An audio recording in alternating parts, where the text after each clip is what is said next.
1930. America passed the Smoot-Hawley Tariff, imposing 40 to 60% tariffs on imports. The goal? Protect American jobs and escape the Great Depression. But the result was catastrophic. Other nations retaliated. Global trade collapsed 65%. Unemployment hit 25%. The Depression deepened and lasted a decade. Historians agree, Smoot-Hawley prolonged the Depression. Now 2025. Trump brought tariffs back, 60% on China, 25% on Mexico and Canada, 10% on the EU. The scale resembles Smoot-Hawley, and retaliation began. China imposed tariffs on American soybeans, pork, and aircraft. Mexico targeted American corn and autos. Canada hit steel and aluminum. The EU targeted technology and agriculture. Global trade is contracting. Supply chains are breaking. Inflation is rising. Economists warn, we're heading toward a 1930 scenario. But Trump insists, tariffs will make America strong. Will history repeat? In the 1930s, radio and telegraph existed. Information spread slowly. Now the internet exists. Markets react instantly. Maybe collapse comes faster.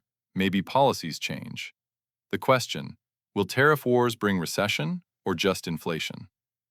June 1930. President Herbert Hoover signed the Smoot-Hawley Tariff Act into law, despite warnings from over 1,000 economists.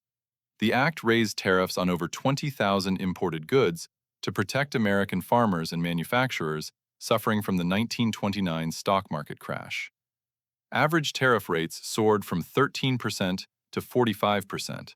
Some products faced 60% tariffs. The logic seemed sound.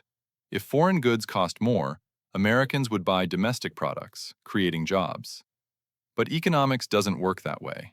Within months, retaliation began. Canada imposed tariffs on American goods. Britain raised tariffs. France followed. Italy, Germany, Spain, over 24 countries retaliated. Global trade collapsed. American exports fell from $5.2 billion in 1929 to $1.7 billion in 1933, a 67% drop. Imports also crashed.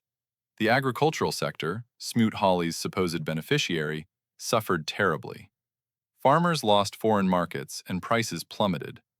Unemployment, which was 8% when Hoover signed the act, reached 25% by 1933.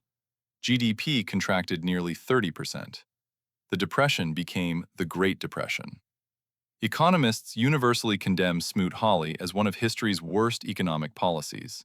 And now, 95 years later, the playbook is being repeated. January 20th, 2025. Donald Trump returned to office promising to restore American manufacturing through tariffs. Unlike his first term, when tariffs were selective and negotiated, this time he went aggressive immediately. Day 1 announced 60% tariffs on all Chinese imports. This wasn't limited to specific sectors like steel or washing machines. Everything from China faced 60%. Electronics, clothing, furniture, toys, all hit. Then came the neighbors. 25% tariffs on Mexico and Canada, ostensibly linked to immigration and fentanyl, but actually targeting trade. The USMCA trade agreement, signed during Trump's first term, was effectively violated. Then Europe, 10% tariffs on EU goods. Cars, machinery, pharmaceuticals, all affected. But the most radical proposal, a universal baseline tariff of 10 to 20% on all imports from all countries. This would fundamentally restructure global trade. The economic impact estimates were staggering.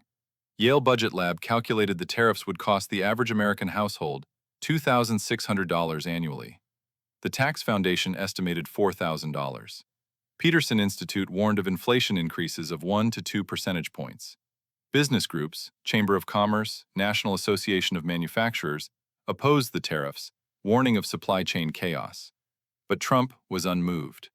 To him, tariffs are both economic tool and political weapon. The 1930 playbook: protect domestic industry regardless of consequences. China didn't wait. Within days of Trump's tariff announcement, Beijing imposed retaliatory tariffs on American goods. Soybeans, 40%. Pork, 35%. Aircraft, 25%. Semiconductors, 30%. This targeted Trump's political base, farmers in Iowa, Nebraska, Kansas, swing states. Boeing, America's largest exporter, faced canceled orders. China also weaponized rare earth metals, essential for electronics and defense, threatening export restrictions. Mexico's response was swift: 20% tariffs on American corn, wheat, and dairy, hurting Midwest farmers. 15% on American cars, targeting Detroit. And symbolic tariffs on bourbon, hitting Kentucky, Mitch McConnell's state. Canada, America's largest trading partner, imposed matching tariffs. 25% on American steel and aluminum. Tariffs on agricultural products, autos, and consumer goods. Prime Minister announced, "We will defend Canadian workers." The European Union coordinated a response. 20% tariffs on American technology products, hitting Apple, Microsoft, Google hardware. Tariffs on agricultural exports, soybeans, pork, bourbon.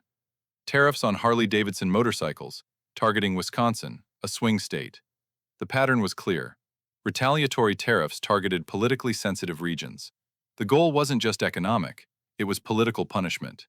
And global trade began fracturing. Supply chains, optimized over decades, faced sudden disruption. American businesses faced immediate problems. Companies relying on Chinese imports, Walmart, Target, Amazon, Apple, faced impossible choices. Absorb the 60%. Tariff costs and destroy profit margins? Or raise prices and anger customers? Most chose price increases.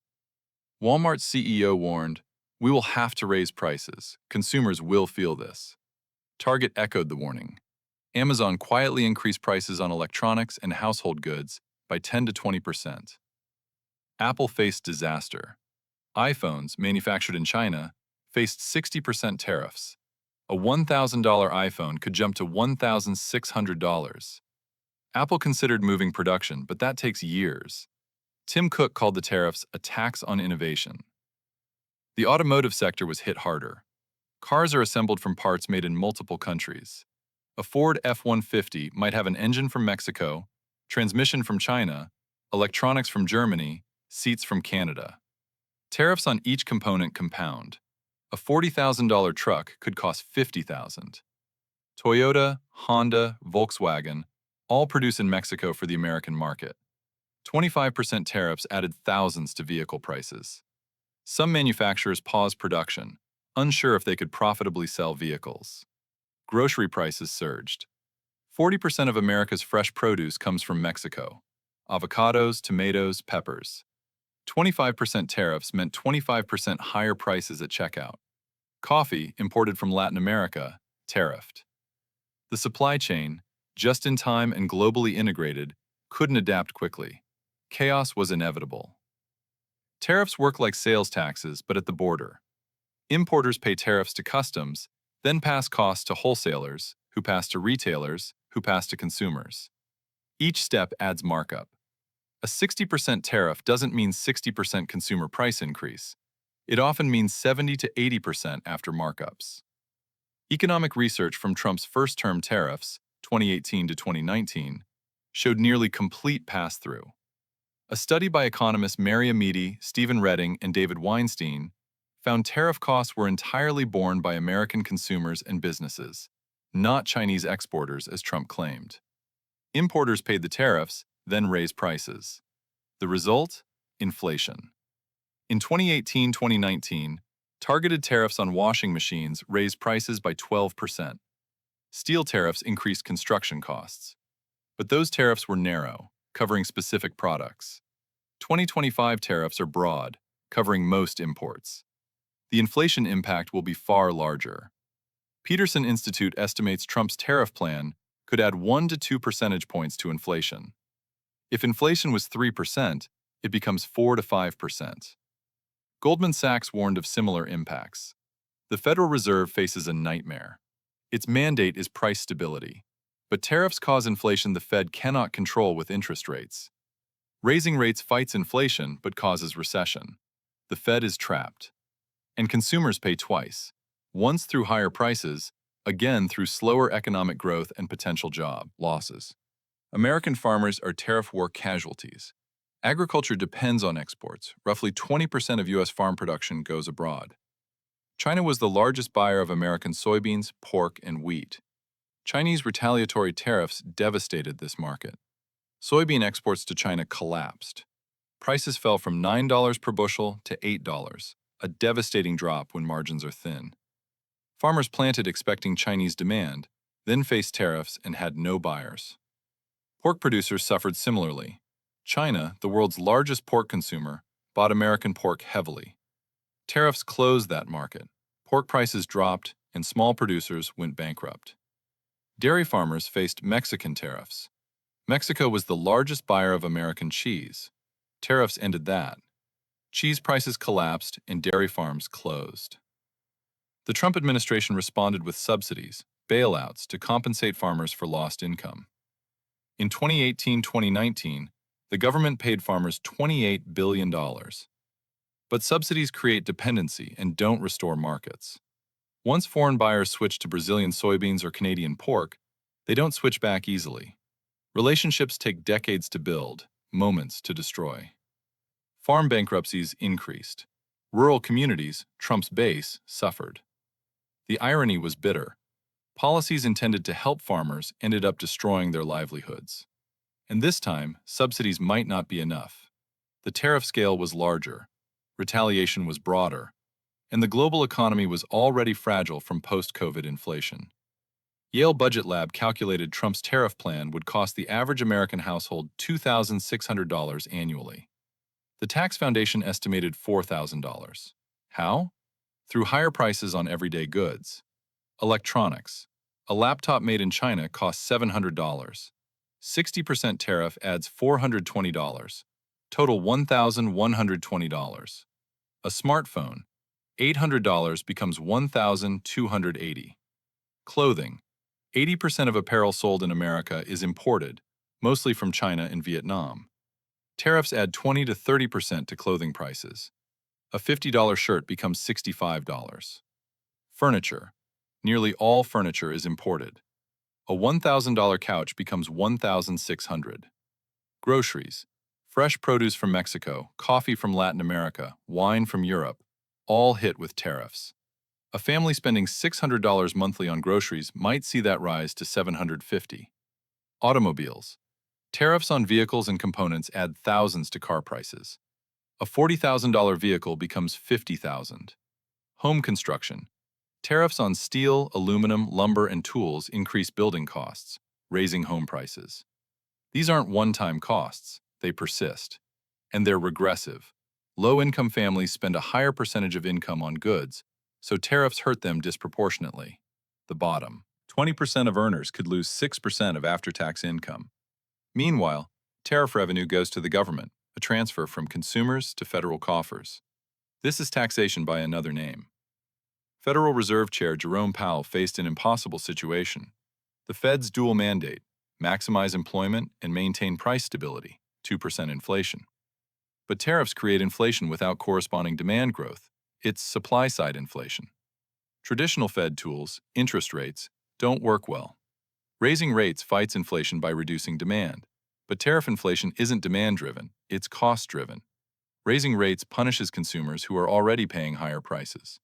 It also risks recession, killing growth to fight inflation caused by policy, not economics. Lowering rates would stimulate the economy but worsen inflation. The Fed is paralyzed. Powell's statements became increasingly cautious. In February 2025, tariffs present upside risks to inflation. We're monitoring closely. Translation: we see inflation coming but can't prevent it. Markets reacted negatively. Stock markets fell on tariff announcements. Bond yields rose. Investors demanded higher returns given inflation risks. The dollar initially strengthened. Capital fled to safety. But longer term, tariffs weaken the dollar by making America less attractive for investment and reducing global dollar demand. Historically, stagflation, high inflation with low growth, is the Fed's nightmare. The 1970s saw oil shocks cause stagflation. Fed Chair Paul Volcker broke it with 20% interest rates, causing deep recession. Powell doesn't want to repeat that. But tariff-driven inflation might force his hand. The 2025 scenario: inflation rises to 5%, growth slows to 1%, unemployment creeps up. Recession with inflation, the worst outcome. Over 1,000 economists signed a letter in 1930 warning against Smoot-Hawley. Hoover ignored them. In 2024, over 24 Nobel Prize-winning economists warned against Trump's tariff plans. Trump ignored them. The economic consensus is near universal. Broad tariffs harm the implementing country more than targets. Why? Several reasons. First, retaliation. Targeted countries impose counter tariffs, hurting exporters. Second, consumer costs. Tariffs are paid by domestic importers and passed to consumers as higher prices. Third, inefficiency. Tariffs protect uncompetitive industries, misallocating resources. Fourth, innovation reduction. Protection reduces competitive pressure, slowing innovation.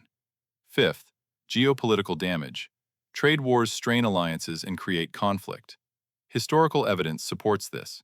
The Smoot-Hawley disaster. The 1970s trade disputes. Trump's first-term tariffs achieved little reshoring but did raise prices. Studies showed washing machine tariffs cost consumers $1.5 billion, while creating 1,800 jobs, costing $800,000 per job. But Trump rejects expert consensus.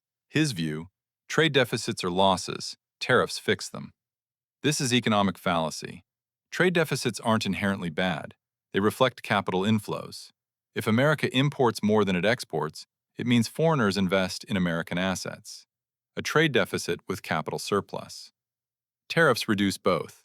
Imports fall, but so do capital inflows, investment, and growth.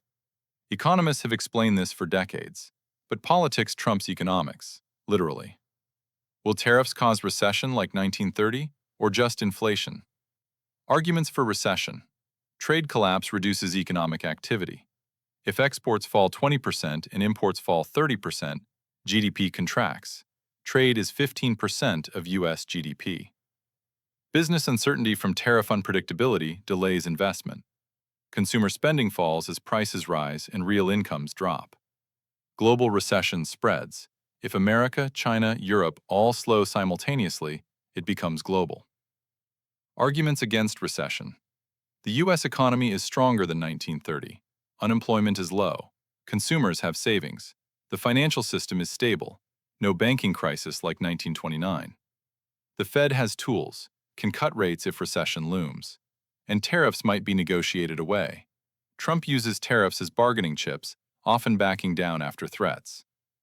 The most likely outcome, stagflation light. Inflation rises to 4 to 5%, uncomfortable but not disaster. Growth slows to 0.5 to 1%, not recession but stagnation.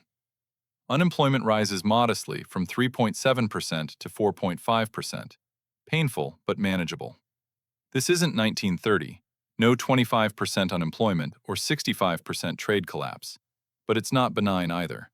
Millions of jobs lost, thousands of businesses bankrupted, consumer confidence destroyed, and politically toxic, high prices with slow growth anger voters.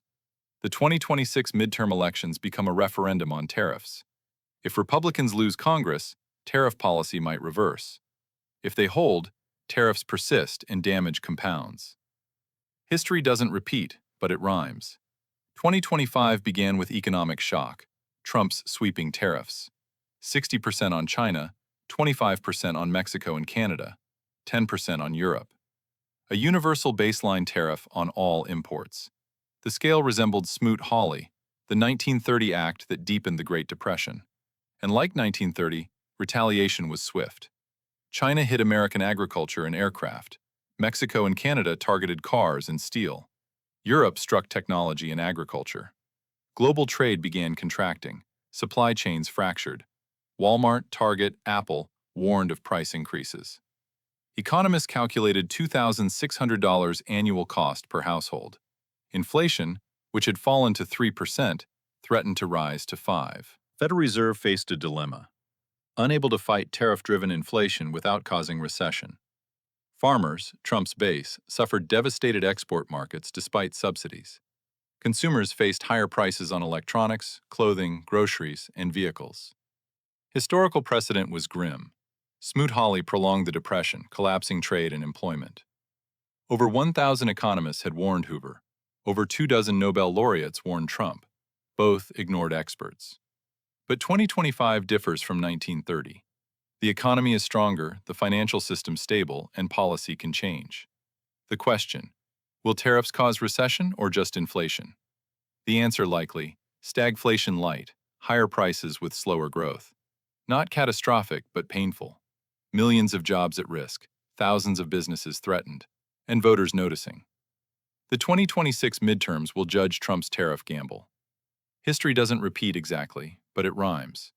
And the rhyme is ominous.